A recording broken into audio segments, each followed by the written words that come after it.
the crowd. I'm not, but I'll show it to you guys. Yeah, This cool. is some of the best beef jerky on the market. It's Mighty Beef Jerky. It's organic. It's Chipotle lime.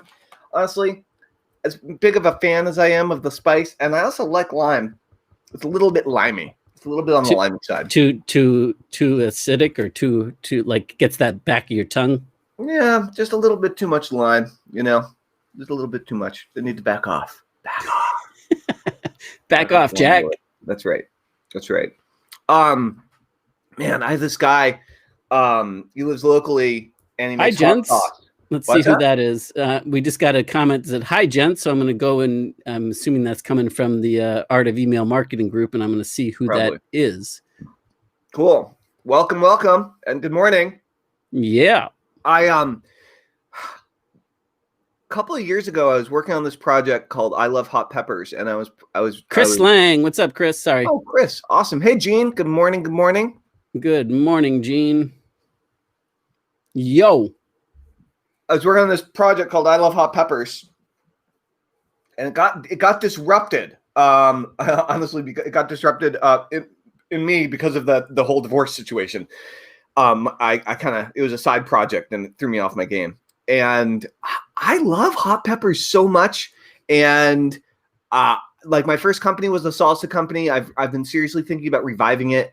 There's a dude who lives locally in the next town over who makes his own hot sauce. He's from New Jersey, and he's about my age, and he has a hot sauce company. I'm like, oh, I really want to help him market it. And every time we talk about the Oholic factor, right? We've been talking about this a lot with our NPod clients, and yesterday, which was an awesome training we did with them, you did your presentation, kind of the 100,000 foot overview of NPod, and just kind of a refresher for everyone to get everybody back on point. Yeah. And you talked about how we, use the audience first approach. It's very non-traditional view of marketing, and anyone who's been a direct response marketer and has benefited from the magic powers of having that right when it's working in the right way knows the audience first approach is the key. Like, that is the secret sauce. That is the magic. Right. And we were talking about. And it's easy to forget that sometimes and get off course, even if you're seasoned. Yeah, totally easy. It's very easy to get caught up in your own stuff and your own ideas and your own thoughts and the products you're creating, and because you're doing it all and you're the center of attention, right? But it's easy to remember that no, in fact, you're not the center of attention, or you shouldn't be. Right. But it's easy to think you are. Oh yeah, that's right. For all of us, right? Right. And so we were talking about the Oholic factor, and I like it. I love it. I want some more of it. And I always think about, actually, I've told you about these. I don't know if I've showed them to you before. I love the hot pepper world and the chili heads because of, this is a few years old, but this is one of the. That's the one. Yeah, the one. I think you did show us way long ago, that one chip. Yeah, the one chip challenge, and it's Halloween time, which means they're doing it again. And it's a coffin, and it has all this great copy on the inside. Any last words? The Reaper is waiting. That's awesome. And then it's like, it's fun. Yeah. Well, it's fun until you're like on the floor convulsing. No, but like the marketing is fun. Super fun. The Yeah, challenge. really good. And I was thinking about how to get customers addicted. Christopher. Right? Are emails a virtual gender on the interwebs? That's right. On the Facebook, on the internet, on the online. That's right. So my wife is a Mexican food blogger. We have lots of chili peppers roasting in this house. Nice. Awesome. Dude, if she's a Mexican food blogger, you totally have permission to drop that link in the comments. Normally we don't necessarily encourage a lot of blatant self-promotion because it can turn into a free for all real fast, but like I would totally read your wife's Mexican food blog. Hell yeah. So, but we were talking about the idea of having Oholic customers and people that just love buying the stuff. And obviously, if you're oholic, I mean, you're addicted like that. It's kind of like a blatant reference to addiction, and it's obviously something a lot of people face and struggle with, even if they're not facing it. And so I was thinking about how to create customers that are addicted to buying from you. And one of the ways to create customers that are addicted to buying from you is provide a product or service that people are already addicted to buying. Okay. to those people. And it's not complicated. Well, it's actually kind of silly. So I'm like, okay, the majority of my desk is covered with marketing material and business related stuff. In mamamaggieskitchen.com. I love it. Nice. That's awesome, Christopher. However, just on my desk, just because, I mean, I just grabbed this from across my office, but we also have this bottle of hot sauce. And like, this is not planted here. This is just like my daily life. And this bottle of hot sauce, this is made from the guy I was telling you about. We got the jerky. I think that's all the spicy stuff I have on my desk at the moment. But like, I love this stuff. This is a key element to building a successful audience, guys, is be part of the audience that you want to grow. Okay. Love the same stuff that audience loves. Which shouldn't be hard if you're oholic about it as well. You're already a fan, and build a following around it. Build a following around it, right? This is the first step of building a successful email list, or building the type of business that Joshua and I work together to teach you guys how to build in our process. And so the title of this particular live stream is Pop Quiz. On a scale of 1 to 10, how important is email marketing to your business? And so I would ask you that question. How important is email marketing to your business? On a scale of 1 to 10, I'm genuinely curious. In Mama Maggie's kitchen. All right. That's a lot of M's. In Mama Maggie's kitchen.com. All right, cool. So what do you think, Joshua? On a scale of 1 to 10, how important is email marketing to your list? It's the engine. It's everything. It's the heart and soul of it, as far as I'm concerned. Not that other platforms aren't important. Not that, obviously like what we're doing here, the Facebook is, but that's all feeders to the email list and to the asset. It's the business asset. It's the business engine, in my opinion, in at least the way that I choose to build my businesses out. And that's where income for life comes from. When you build it, it's I don't know how to do it without email. When you've been focused on your I'm going to say post lotto. Okay. Like when really building personalized email lists, like let's say after you got out of the 90s, going into the early 2000s. But don't forget, I was simultaneously accidentally building a very, very relationship driven list that I just let kind of go in the the background. And that was the MLM. While I was, the info list. Yeah. Like basically how to become a better multi-level marketer kind of a thing. But that actually got started. I started building that in 97 prior to, that's what led me to the Lotto people. Okay. Interesting. I didn't realize I had that timeline backwards on that. Well, yes and no. I mean, like I had no idea what I was doing. Everything with the MLM Success Tips was all the accidental, right? Like I was just getting my legs, and I became partners with the people that with building the Lotto site, through outreach to find people that, because they did lead generation. But prior to building the Lotto site, they did lead gen for multi-level marketing companies. Mm-hmm. And so that's where I made the leap from just selling the info product into designing lead campaigns, because I originally contacted them to see if they could promote as an affiliate my product. Right.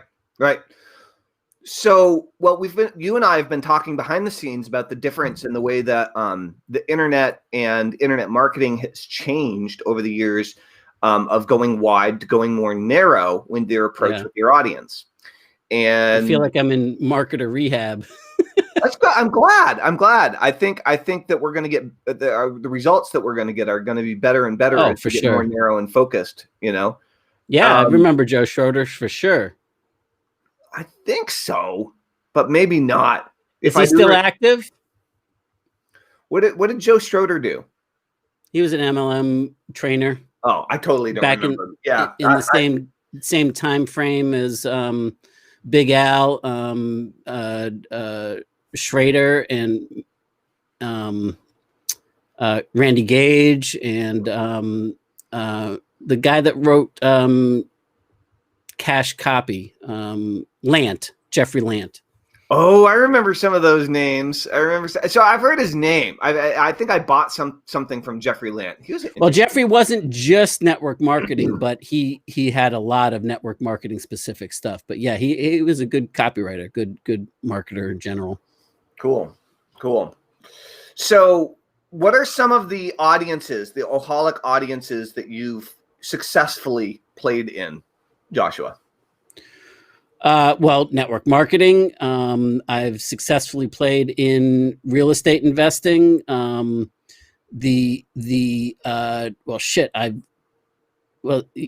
talking about more specific, more niche specific? Yeah, like tribe specific. What are the audience that you can name that already existed before you and will continue existing after you? The parades that are already marching, right? Law of Attraction, The Secret, the IM community before it was considered more mainstream. Yeah. When it was, when I came out with Don't Shoot the Guru Yet. Yeah, that was because everybody was like pissed at the gurus, and some of them, they had right to be pissed at, but it was like, hey, let's show you how to get value from that. So that was like a very Oholic niche at that time. I think we should do like a series of live streams where we just talk about each one of the factors.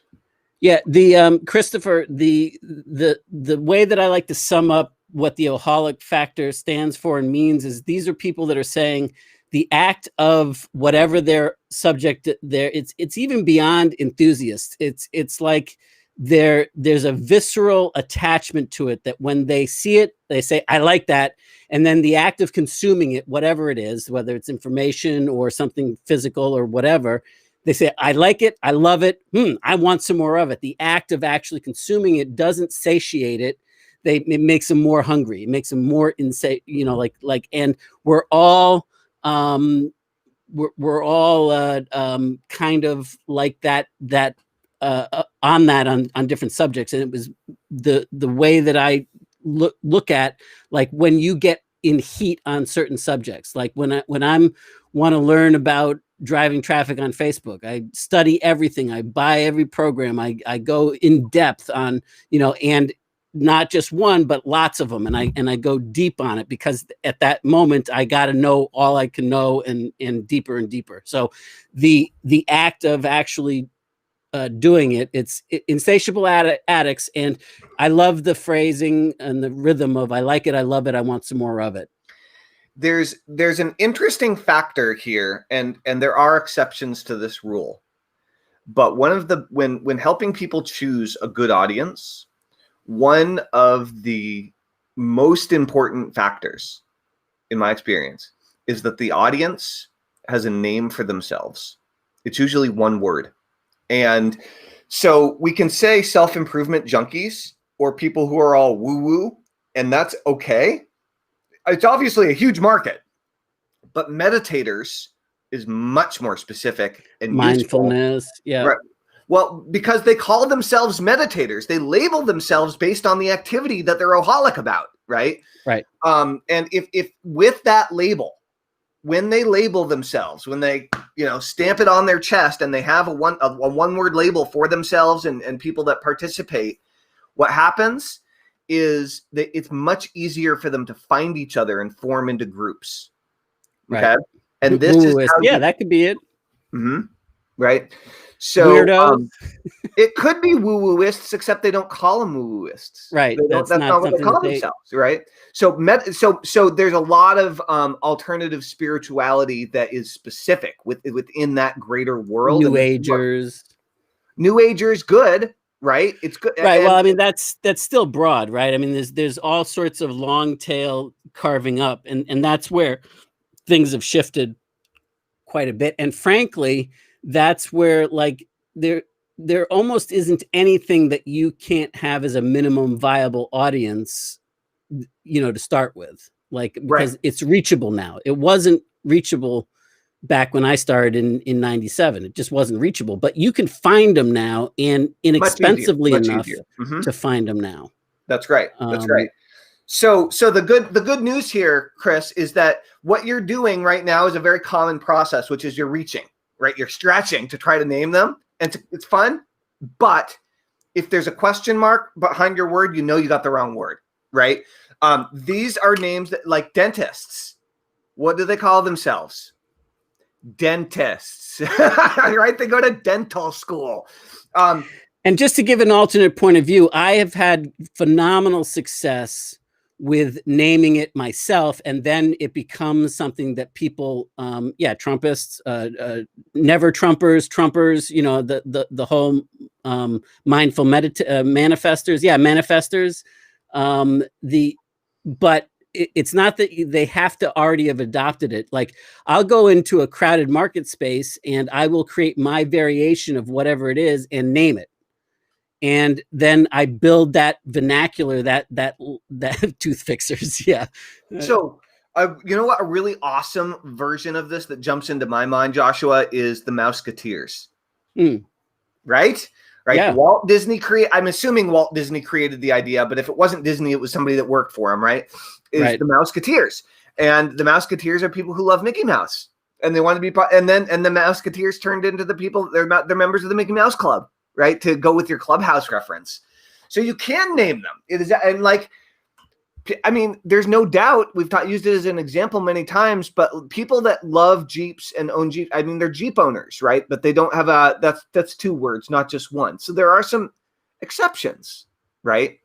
Yeah, and I mean, like, then there's like the old, I mean, it's the internet marketing standard, right? Like the dog training, right? And dog training and dog lovers is the broad term, but then there's, what's up, Max? Then there's the like, I've got golden retrievers, and there's people that are all about rescue dogs, and there's so many different subsets. And I remember seeing a group that they when Teespring was real popular, like 10, 12 years ago, there was a Facebook page all about Rottweilers. No, not Rottweilers. It was some traditional dog that people are scared of. But it's only in how if they've been raised wrong, then they turn into maniacs. Like a pit bull or something like that. Pitbull Mama. That was the t-shirt that went crazy, and they named it, and they just came Pitbull Mama. And Pitbull Mama was women who owned pit bulls that loved that, and they literally bought the t-shirt and wore it. Yep. That's it. So like my t-shirt says simplify, right? Like, and like, while I live in Florida, so the palm trees isn't all that noticeable, but I wear that because it's a reminder to myself to quit making life so overcomplicated. That's right. So the key here is, even if you're going to name your own group, is to know the name of the group you're going after to begin with. Pitties. Yeah. Pity. I was like, pity. What? And now I got it. Pit bulls. Yeah. Pitties. Right. Cool. And when you do this, when you're super clear that you, I mean, what are other ways of finding these niches, these oholic markets, right? One way is to look how much money they spent on it. And that can be spent on school as a career or a profession, or it can just be as a hobby and an interest where you pour a ton of money into the hobby.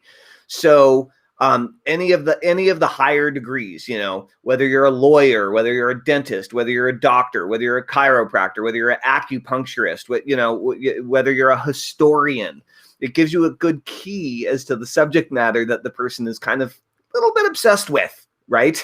Just a little bit more obsessed than your average Joe on the street. Oh, Average Joe. I haven't never sent out from Average Joe. People would love that. I'm going to send out from Average Joe later. I'm surprised you haven't. I haven't either. I've used that as as an attention grabber. The flag at the top of a marketing piece. Average Joe and Jane's. That like, what do you do when? As a matter of fact, I think that's what I opened the original NPod sales letter with. Average Joe, yo. Nice. So, for you guys that are on Shabambists, nice, John. For you guys that are here, what's the name of the audience that you are actively building your audience around? Right, whether you're going to name it your own, but like who is the market that you are focused on attracting to you? Right, very curious. And the second way of validating it, that's another positive way to I mean, you just want to verify that not only is it something that you're oholic about and other people are oholic about, but they're actually willing to spend money, to part with money to satiate that oholic tendencies. Like, the interesting thing is, like, between dog lovers and cat lovers, there's a whole lot more cat lovers on the internet. A whole lot more searches of cats, but they don't buy nearly as rabidly as dog owners. At least that used to be the case. I don't know if that still is, but when I first put NPod together, that was a prime example. Like, on the surface, you say, well, there's many, many, many more keywords about people that love cats, cat lovers, and that type of thing, but they don't buy like a dog owner buys. At least they haven't, and it makes sense because in a lot of cases, cats are so independent that they're not, that they're going to do whatever the hell they want to do anyway. And, there's no like training them to stop barking or, well, you can't train your cats to poop in the toilet, though. I'm sure. But the people willing to pay for that are probably a small segment. It's true. The coasties, barefoot beach goers, for Eugene. But the second way to validate that you've got something is look at where people in the direct response industry are spending money. And if they're not spending money, if you're not seeing ads, if you go to the Facebook ads library, go to the Facebook page of people that are of targeted markets, of people that are appealing to the places that you're thinking about appealing to, and then click on the page transparency, and it'll tell you whether this page is running ads, and if so, what the ads are. It'll take you to the ad library, but you can also just search the Facebook ads library and see in what categories, what interest groups are running, and they'll show you like how long they'll be running, how many ads have been running. And it's not necessarily to steal the copy, but to have a swipe file, but to see, are they actually advertising? Because the chances are that if they're not continually advertising, that it's probably they haven't figured out a way. It doesn't mean that it isn't profitable, but they haven't figured out a way to make it profitable. And for sure, with Google AdWords and the ads on YouTube, but anytime you see other people spending money to reach that group with any kind of consistency, especially today, because the ads have become so much more expensive online, that they have to know what they're doing to be able to survive in it. There's another example of this. It's the same exact principle, and you're not going to see it for a little while because of COVID. But if you've been around for a bit and you're in your area of interest, then hopefully you've already experienced this, which is not only that there are conferences that people pay for and they fly across the country or the globe to attend, but there are conferences where there are booths that people pay money to set up at. So it's another example of paying for ads. You're paying for visibility at a conference for these people, right? Like, dog shows aren't going anywhere anytime soon. Like, you know, and dog conferences, you know, they take over hotels across, you know, I mean, it's not going to change. Yeah. I mean, it has changed temporarily because of COVID, but people still love their dogs, right? And spend a crap load of money on them. Hot peppers, as we were talking about earlier, same thing. Conferences all over the place, you know? But I'll tell you what, like as a hot sauce company, it's hard to spend money on ads and make money with hot sauce because it's more. I would imagine it's more expensive to ship it than it is to well, sell. and it's also such a low margin and low price product. I mean, like to when you fall in love with your dog, you know, even though you're in love with hot sauces, okay, so like if you're the hot sauce enthusiast that you are, and you've got all the hot sauces in the world, but you know, at maximum is what that's like $100 worth of stuff.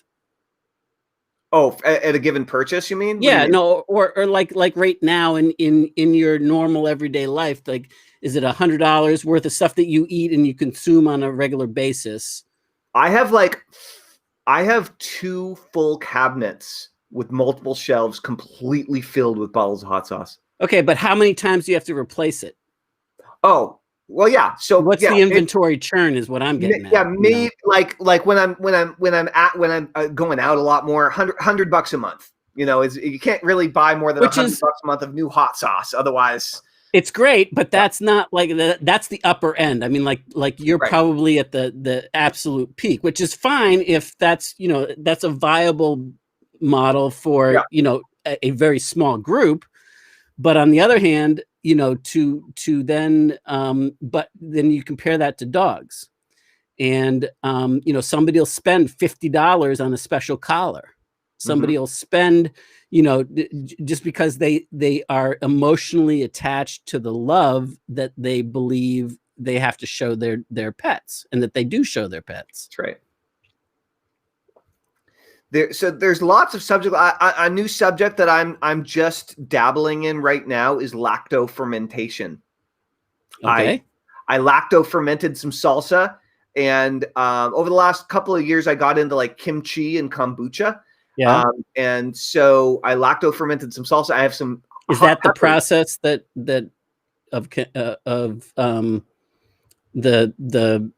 is that what it's called when you make kimchi? Yeah. So I mean, basically what you're talking about in the case of kimchi is you take your cabbage, right? Throw some hot peppers and garlic and whatever else you're gonna have in your cabbage, and then you make a saltwater brine, right? And you pour the water. Pour the water, not too hot, or we'll destroy all the probiotics. Pour the water into the stuff, and you basically leave it on the counter for 2 weeks. And that process is called what you just said? Lacto fermentation. Yeah. See, I assumed it had something to do with milk. No, but you can use like kefir to start it. So it has to do with the type of bacteria, which isn't necessarily dairy based, right? And you let it ferment, and you have to keep all of the stuff down below the water line, otherwise it gets all moldy and weird, which you don't want to have happen. And basically it's a preservation process where you can take vegetables and have them. You can make fresh salsa and have it last 3-4 months, you know, in your fridge and have it be good. It looks a little weird, but tastes great.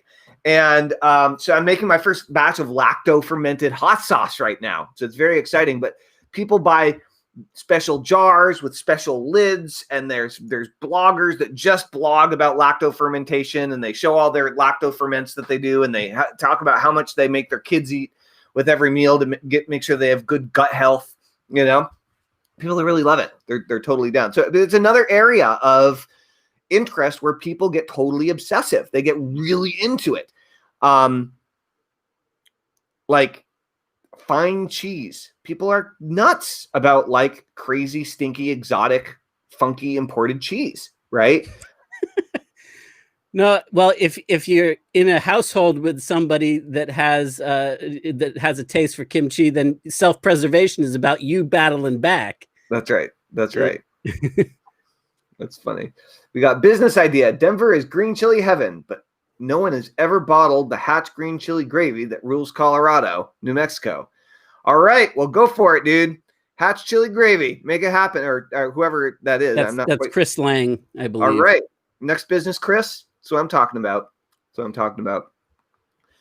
Awesome. So earlier, Christopher said that he's really focused on doctors. We've talked to you about that in the past, which is awesome. He says, I'm building my audience around doctors and other healthcare professionals. And when you know that you're building it around doctors, you can say things like entrepreneurial healthcare professionals, doctors rolls off the tongue a little easier, who want to develop their online businesses, right? Boom. And I think you said break free from the golden handcuffs of being a doctor on salary at a hospital or whatever, right? Working crazy hours, stressed out beyond belief when you could be advising people on how not to catch a cold this fall. It's like, Chris says he hates the stuff, but he loves it. But Denver loves it. Interesting. I've never had Hatch green chili gravy myself. Nor me. I haven't spent enough time in Denver, clearly. Awesome. Yeah, guys. So this is the big thing. Is if you're trying to grow your business, if you're trying to make more money, if you're trying to get more leverage and have your marketing have more impact, the clearer you can get about your alcoholic market and your alcoholic niche that you're really focused on growing and building, the easier it's going to be to attract those people to you, and the easier it's going to be for them to notice that you know what you're talking about and they want to hear more from you, right? Super, super, super important. That's just one of the factors that Joshua introduced me to many years ago, and we teach in the NPOD program that we often talk about during these live streams that our clients are going through. So if you're looking for the type of business that will really give you some of that security of income, the predictability of having a system running in the background, generating leads and driving sales for you 24/7 while you focus on what you're really, really, really good at in the business. And love doing for a change. That's right. And you like the idea of serving one of these alcoholic markets that you really should already be a member of, right? Then I would encourage you to scoop up one of the last calls that I have available in the next few days on my calendar at www.letstalkprivately.com.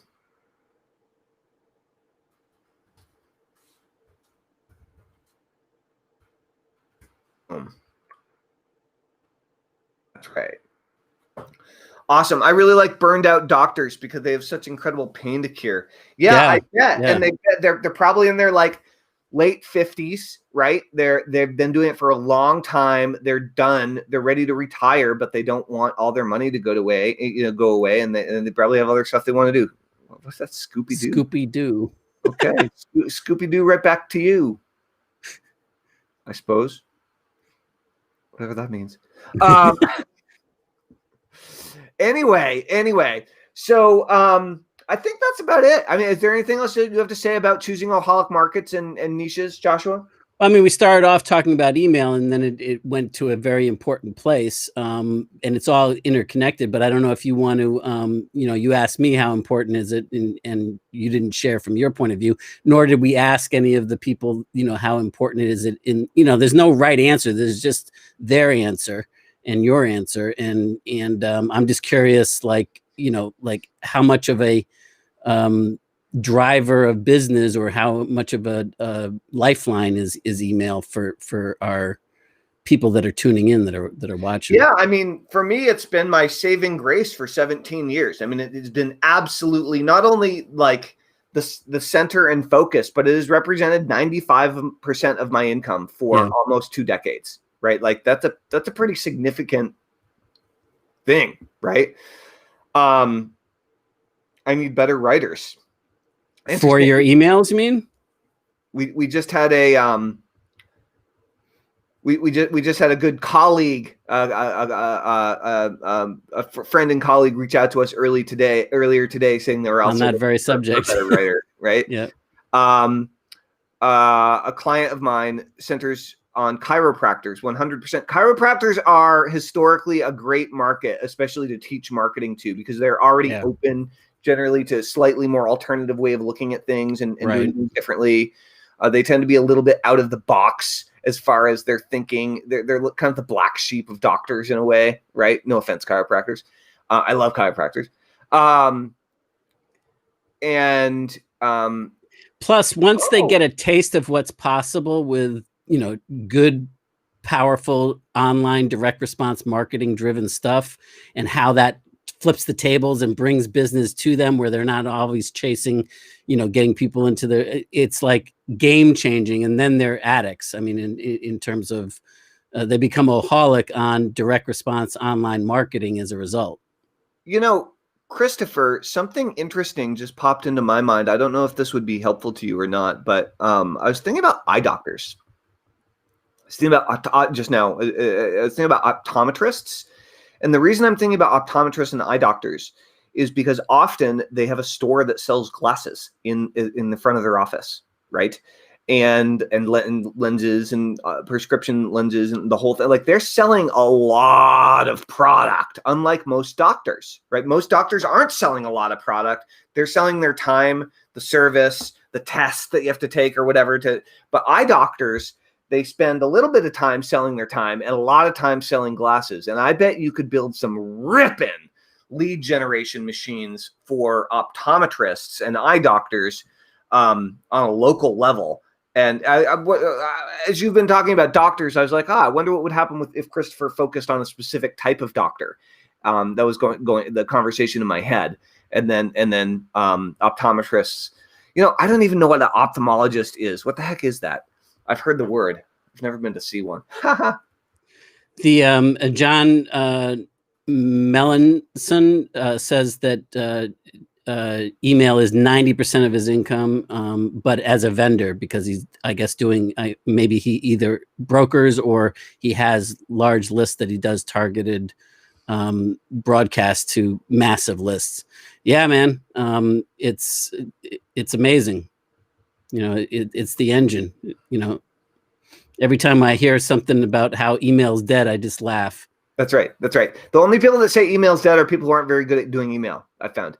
Or they're trying to sell you whatever they're trying to sell you at that moment, some new technology. Not to say that new technology isn't worth exploring, but, oftentimes it's because they want to, downplay that so that they can upplay whatever they want to, the pain emphasis.